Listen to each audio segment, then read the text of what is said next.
год, а это значит время дарить подарки. Ребята из колледжа Рудольфа Нуреева поздравляют всех с наступающим праздником.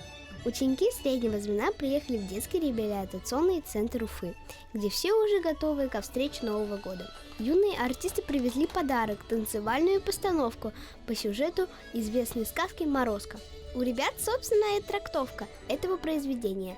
Здесь танцуют балетные партии абсолютно все персонажи, даже медведь. Алан, расскажи про свой номер.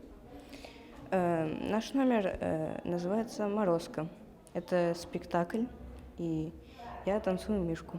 Расскажи, как ты вживался в роль медведя. У нас всегда перед выступлением бывают репетиции, где нам рассказывают про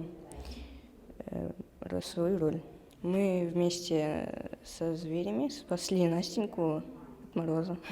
Такие творческие подарки воспитанники хореографического колледжа готовят не только для ребят из реабилитационного центра. Они приезжают в детские дома и к тем мальчишкам и девчонкам, которые особенно нуждаются в создании праздничного настроения. Расскажи про свою роль. Я выступаю в сценке из балета «Морозко» в роли оленя. Я, как один из главных героев, спасаю Машеньку от мороза, чтобы она не замерзла. И мы вместе с Дедом Морозом поздравляем всех детей из реабилитационного центра с наступающим Новым годом. Расскажи про ваши выездные концерты. Мы выезжаем в разные центры, чтобы радовать детей. Они очень отзывчивые, мы тоже очень рады были видеть их. Еще мы выступаем в ГКЗ, в Театре оперы и балета. Полностью показываем весь спектакль и радуем всех зрителей.